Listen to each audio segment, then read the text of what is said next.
Breaking news చూస్తున్నాం. ఇవాళ న్యూఢిల్లీలో కాంగ్రెస్ అత్యున్నత స్థాయి సమావేశం జరగనుంది. పార్టీ కేంద్ర కార్యాలయం ఇందిరా భవన్లో కాంగ్రెస్ చీఫ్ ఖర్గే సారథ్యంలో జరిగే ఈ సమావేశంలో పార్టీ ప్రధాన కార్యదర్శులు, రాష్ట్రాల ఇన్ఛార్జీలు, పీసీసీ అధ్యక్షులు హాజరవుతారని జాతీయ ప్రధాన కార్యదర్శి కేసీ వేణుగోపాల్ వెల్లడించారు. మోదీ ప్రభుత్వం సాధించిన ప్రగతి కంటే ప్రజలకు జరిగిన నష్టమే ఎక్కువని ఆరోపిస్తున్న కాంగ్రెస్ ఆ అంశాలను ఛార్జ్ షీట్ రూపంలో ప్రజల్లోకి వెళ్లాలని భావిస్తోంది. యువత ఉపాధి అవకాశాలను కోల్పోవడం, ప్రభుత్వ ఉద్యోగాల నియామకాల్లో జాప్యంపై దేశవ్యాప్త ఆందోళనకు పిలుపునిచ్చే అవకాశం ఉంది. మీనాక్షి నామినేషన్ తిరస్కరణ అంశం ఇవాల్టి సమావేశంలో చర్చకు రానుందని తెలుస్తోంది.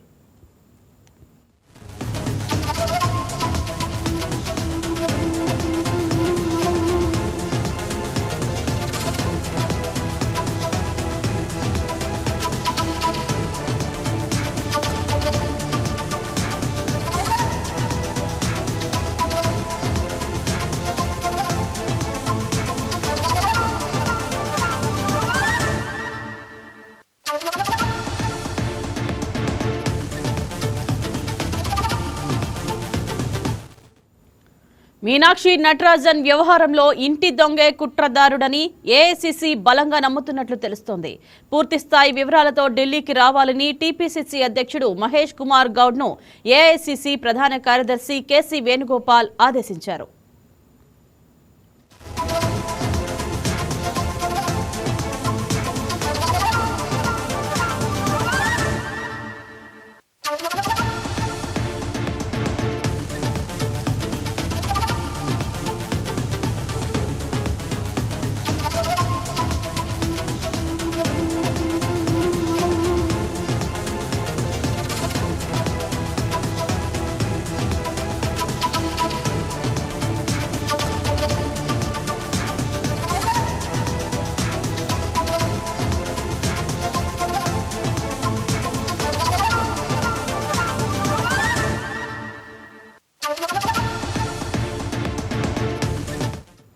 మధ్యప్రదేశ్ రాజ్యసభ ఎన్నికల నామినేషన్ల ప్రక్రియ తీవ్ర రాజకీయ దుమారానికి దారితీసింది. కాంగ్రెస్ అభ్యర్థిని మీనాక్షి నటరాజన్ నామినేషన్ను రిటర్నింగ్ అధికారి తిరస్కరించడం ఇప్పుడు దేశ అత్యున్నత న్యాయస్థానానికి చేరింది. రిటర్నింగ్ అధికారి ఏకపక్ష నిర్ణయాన్ని సవాల్ చేస్తూ కాంగ్రెస్ పార్టీ సుప్రీంకోర్టులో అత్యవసర పిటిషన్ దాఖలు చేసింది. తెలంగాణలో నమోదైన ఒక కేసు వివరాలను మీనాక్షి నటరాజన్ తన ఎన్నికల అఫిడవిట్లో దాచారంటూ బీజేపీ నేతలు అభ్యంతరం వ్యక్తం చేశారు. ఈ ఫిర్యాదు ఆధారంగానే ఆమె నామినేషన్ను తిరస్కరిస్తున్నట్లు రిటర్నింగ్ అధికారి ప్రకటించారు.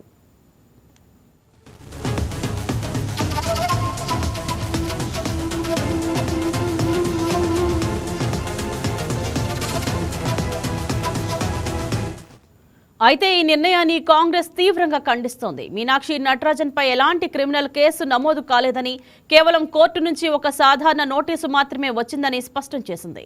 ఈ క్రమంలోనే కాంగ్రెస్ అగ్రనేతలు కేసీ వేణుగోపాల్, జైరాం రమేష్, రణ్దీప్ సుర్జేవాలాతో కూడిన బృందం ఎన్నికల సంఘాన్ని కలిసి పూర్తి వివరాలతో కూడిన వినతిపత్రాన్ని సమర్పించింది. ఈ భేటీలో మీనాక్షి నటరాజన్ స్వయంగా పాల్గొని తన వైఖరిని వివరించారు.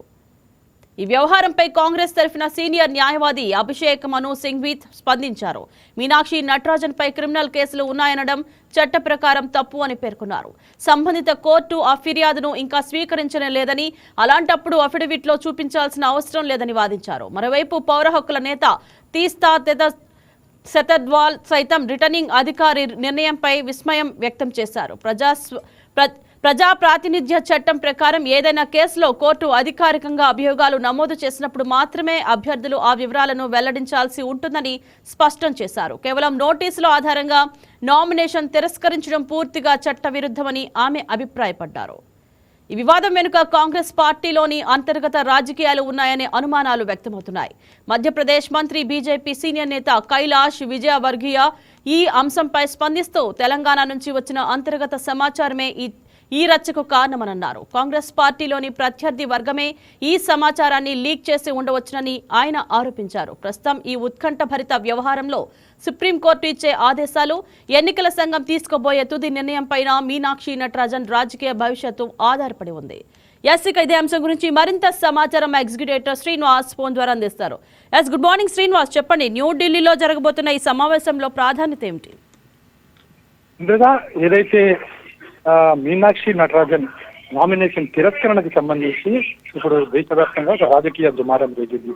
ఇదైతే బీజేపీయేతర పక్షాలను ఎన్డీఏ ప్రభుత్వం టార్గెట్ చేస్తుందంటూ దేశవ్యాప్తంగా కూడా కాంగ్రెస్ పార్టీ ఆందోళన కార్యక్రమాలు చేపట్టడం జరుగుతుంది. ఈ నేపథ్యంలోనే ఈరోజు ఏఐసీసీ అత్యున్నత స్థాయి సమావేశం అత్యవసరంగా భేటీ కావడం జరుగుతుంది.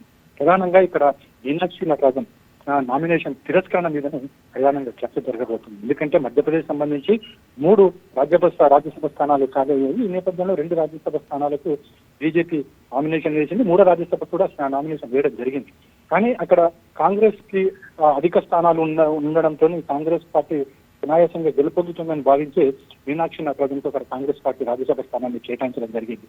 కానీ తీరా నామినేషన్ స్క్రూటినీ వచ్చేటప్పటికి ఏదైతే మీనాక్షి నటరాజన్ పొందుపరిచిన అప్లికేషన్ లో ఏదైతే అఫిడవిట్ ఇవ్వాల్సి ఉంటుందో ఆ అఫిడవిట్ లో తన మీద వచ్చిన క్రిమినల్ కేసులు కావచ్చు, ఆస్తులకు సంబంధించిన వివరాలు తెలపలేదంటూ రెవెన్యూ అధికారి ఎవరైతే ఉంటారో రిటర్నింగ్ అధికారి ఆమె నామినేషన్ తిరస్కరించడం జరిగింది.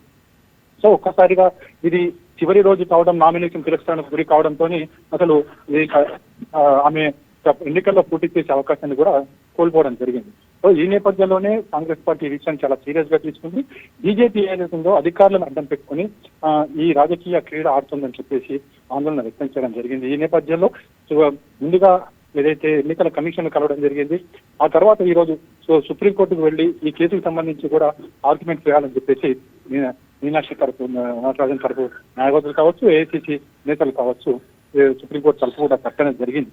అయితే ప్రధానంగా ఇక్కడ చూసుకుంటే కనుక మీనాక్షి నటరాజన్ సంబంధించి తెలంగాణలో గతంలో కేసు నమోదైందని చెప్పేసి ఆ కేసు వివరాలు పొందుపరచలేదని చెప్పేసి ప్రధానంగా అభియోగం రావడం జరిగింది. అయితే ఈ అభియోగానికి సంబంధించి కాంగ్రెస్ పార్టీ చెప్తున్నది ఒకటే, కేవలం పోలీస్ స్టేషన్ లో కేసు మాత్రమే నమోదైంది. దీనికి సంబంధించి కోర్టులో వెళ్ళడం కానీ, కోర్టు దీని మీద ఒక డైరెక్షన్ ఇవ్వడం కానీ ఎక్కడ జరగలేదు. అలాంటప్పుడు ఇది కేసు అని ఎలా అంటారని చెప్పేసి కూడా బీజేపీ కాంగ్రెస్ నేతలు వాదించడం జరుగుతుంది. మరోవైపు చూసుకుంటే కనుక అసలు ఏదైతే కాంగ్రెస్ పార్టీల అంతర్గత విభేదాల కారణంగానే ఈ అంశం బయటకు వచ్చింది. మీనాక్షి నటరాజన్ కాంగ్రెస్ పార్టీలో కొంతమంది కావాలని టార్గెట్ చేశారని చెప్పేసి 2-3 రోజుల క్రితం కూడా అనేక కథనాలు రావడం జరిగింది. దీనికి సంబంధించి కాంగ్రెస్ ఎంపీ చామల కిరణ్ కావచ్చు, మరికొందరు నేతలు కావచ్చు దీనికి సంబంధించి కోర్టు కూడా వెళ్ళడం జరిగింది.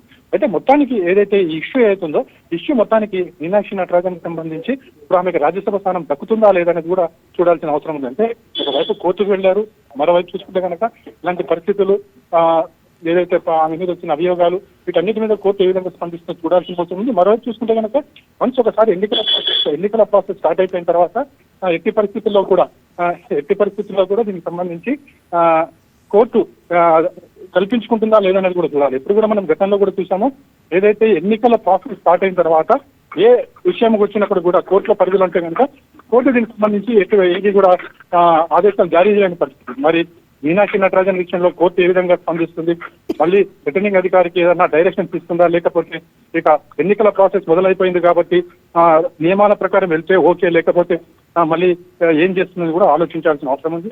మరి ఈరోజు ఏఐసీ సమావేశంలో ప్రధానంగా దీని మీద చర్చించబోతున్నారు. అదేవిధంగా సుప్రీంకోర్టు తలుపులు కూడా తట్టుతున్నారు కాబట్టి సుప్రీంకోర్టు ఇచ్చే డైరెక్షన్ మీదనే నెక్స్ట్ కాంగ్రెస్ పార్టీ ఏం చర్యలు తీసుకుంటుందో చూడాల్సి ఉంటుంది.